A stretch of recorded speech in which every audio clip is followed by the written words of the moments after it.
কখনো ভেবে দেখেছেন শরীরে যদি বীর্যের পরিমাণ প্রচুর বেড়ে যায় তাহলে কি হবে? কেউ যদি বছরের পর বছর ধরে হস্তমৈথুন না করে সেই বীর্য রক্ষা করে তাহলে কি ঘটবে? বীর্য, যার মধ্যে protein, vitamin, mineral, calcium, lactic acid, magnesium, zinc, phosphorus, potassium, sodium এই সমস্ত উপাদান মিশে থাকে। আমরা যেসব খাবার খাই সেই সমস্ত খাবারের গুরুত্বপূর্ণ উপাদানগুলি বীর্য রূপে জমা হয়। শুধু তাই নয়, আজকে যে খাবারটি আপনি খাবেন সেই খাবার থেকে 65 থেকে 75 দিনের মাথায় সামান্য মিলিগ্রাম বীর্য তৈরি হবে। এখন আপনার শরীরে যত পরিমাণ বীর্য আছে তা আপনার অনেক আগে খাওয়া খাবারের মূল অংশ, অর্থাৎ প্রতিদিনই শরীর অল্প অল্প করে বীর্য উৎপন্ন করে চলেছে। সুতরাং বীর্য যে কতটা মহামূল্যবান ধাতু তা নিশ্চয়ই বুঝতে বাকি নেই। কিন্তু বহু ব্যক্তি এত কিছু জানা সত্ত্বেও এই মহামূল্যবান ধাতুকে অশ্লীল দুনিয়ার ফাঁদে পড়ে রেগুলার নষ্ট করতে থাকে। অনেকের একটা ভুল ধারণা আছে যে শরীরে যদি বীর্য জমতে থাকে, অর্থাৎ হস্তমৈথুন যদি ছেড়ে দিই তাহলে নাইট ফলসের মাত্রা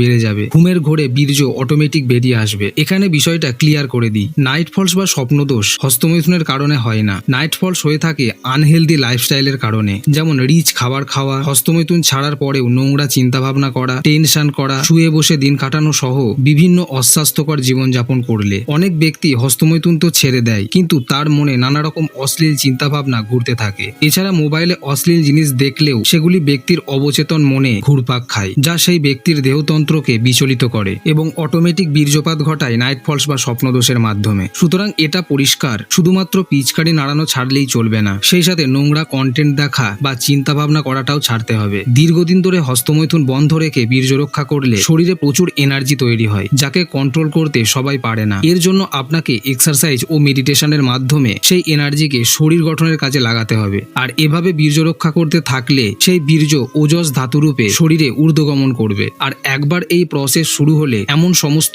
অলৌকিক ও আশ্চর্য পরিবর্তন আসবে আপনি এখন তার কল্পনাও করতে পারবেন না। প্রচুর পড়াশোনা করে যেমন ব্যক্তি পরীক্ষায় ফার্স্ট হয়, অনেক প্র্যাকটিস করে করে যেমন কেউ লাইফের বেস্ট গোলটা দেয়, ঠিক তেমন ভাবেই সঠিক লক্ষ্যে সঠিকভাবে বীর্য রক্ষা করলে ব্যক্তি তার জীবনে সঠিক রাস্তা খুঁজে পায়, এই মনুষ্য জীবন সার্থক হয়ে যায়। ন্যাশনাল লাইব্রেরি অব মেডিসিনের 2017 সালের একটা স্টাডিতে দেখা যায় যে সমস্ত ব্যক্তি 7 থেকে 8 ঘন্টার কম ঘুমায় তাদের বীর্যের কোয়ালিটি অনেক কমে যায়। আবার যে সমস্ত ব্যক্তি 7-8 ঘন্টার বেশি ঘুমায় তাদের বীর্যের স্পার্ম কাউন্ট বা সার্ভাইভাল রেট কমতে শুরু করে। আর আজকাল তো এই মোবাইলের চক্করে বহু কিশোর যুবক ঠিক সময়ে ঠিকভাবে ঘুমোয় না, যার ফলে তাদের বীর্যের কোয়ালিটি কমতে থাকে। আর এই ক্ষতি থেকে নিজেকে রক্ষা করতে সঠিক ডায়েট, এক্সারসাইজ এবং ভালো ঘুম একান্তভাবে দরকারি। ও সেই সাথে যে সমস্ত পুরুষ তাদের বীর্যের কোয়ালিটি ও কোয়ান্টিটিকে ঠিক রাখতে চান তারা ব্যবহার করতে পারেন ওয়েভেদার পাওয়ার শট। এই প্রোডাক্ট বিশেষভাবে পুরুষদের স্বাস্থ্য ও প্রাণশক্তিকে নতুনভাবে পুনরুদ্ধার বা রিকভার করতে হেল্প করবে, কারণ এই প্রোডাক্ট 100% ন্যাচারাল আয়ুর্বেদিক ইনগ্রেডিয়েন্টস দিয়ে তৈরি, যেমন অশ্বগন্ধা, যা আপনার প্রতিদিনের ক্লান্তি দূর করবে, দেহের শক্তি বৃদ্ধি করে রোগ প্রতিরোধ ক্ষমতা বাড়িয়ে তুলবে এবং আপনার মানসিক চাপ ও স্ট্রেস দূর করতেও হেল্প করবে।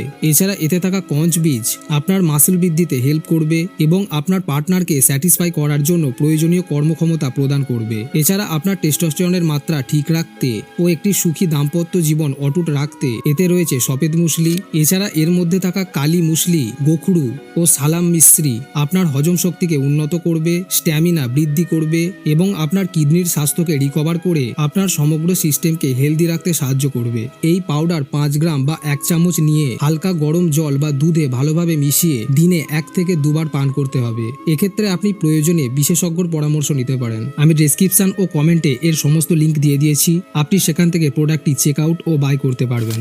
অর্থাৎ এটা 100% সত্য যে বীর্যই একজন ব্যক্তির কাছে আসল গুপ্তধন। সাধারণত প্রতি মিলিমিটার বীর্যে 15 মিলিয়নেরও বেশি শুক্রাণু থাকে, অর্থাৎ 1.5 কোটিরও বেশি। সুতরাং যে ধাতুর মধ্যে এত প্রাণ বিচরণ করে সেই জীবন্ত ধাতুকে ব্যক্তি কয়েক সেকেন্ডেই নাশ করে বসে। সেই সব ব্যক্তি এটা বুঝেও বোঝে না যে কতটা ক্ষতি সে নিজের সাথে করছে। কোনো ব্যক্তির কাছে যদি 100 টাকা থাকে তাহলেও সে সেই টাকা ভাবনা চিন্তা করে খরচ করে, কিন্তু সে তার মহামূল্যবান বীর্য, যার মূল্য টাকাতেও মেলে না, তা খরচ করতে সেই ব্যক্তি 1 সেকেন্ডও চিন্তা করে না। আপনি নিজেকে প্রশ্ন করুন যে হস্তমৈথুন সত্যি কি সেরা আনন্দ দেয়, পৃথিবীর সর্বোচ্চ সুখ দেয়? যদি সত্যি হস্তমৈথুন করে লাভ পাওয়া যেত তাহলে কেউ এই বাজে কাজ ছাড়তে চাইতো না। কিন্তু আপনি এটা ভালোভাবেই জানেন যে হস্তমৈথুন ক্ষণিক মজা দিলেও সেটি জীবনে আসল আনন্দ দেয় না। হস্তমৈথুন করে করে ব্যক্তি এমন এক জালে বদ্ধ হয়ে পড়ে যে তার কাছে সেই জাল কেটে বেরিয়ে আসার না থাকে রাস্তা, না থাকে মনের জোর। একজন তেজস্বী ব্যক্তিকেও মাত্র কয়েক সেকেন্ডেই ভিজে বেড়াল করে দেয় এই পিচকারি নাড়ানোর অভ্যাস। শরীরে বল, মানসিক শক্তি, মনের জেদ, ভালো ভাবনা চিন্তা সবকিছুকে নিমেষে ধ্বংস করে দেয় এই বীর্য নাচের অভ্যাস। অশ্লীল দুনিয়ার ফাঁদ এতটাই ভয়ঙ্কর যে মাত্র 11 থেকে 12 বছরের বালকরাও নিজেদের পিচকারি নিয়ে খেলতে থাকে, যাদের দেহে এখনো বীর্য পর্যন্ত তৈরি হয়নি। এইসব কথা শুনতে অদ্ভুত লাগলেও এটাই বাস্তব। তাই এই কঠিন বাস্তবকে স্বীকার করে এমন জাল কেটে বেরিয়ে আসুন। হ্যাঁ, প্রথমেই কেউ সম্পূর্ণরূপে ছাড়তে পারে না। কথায় আছে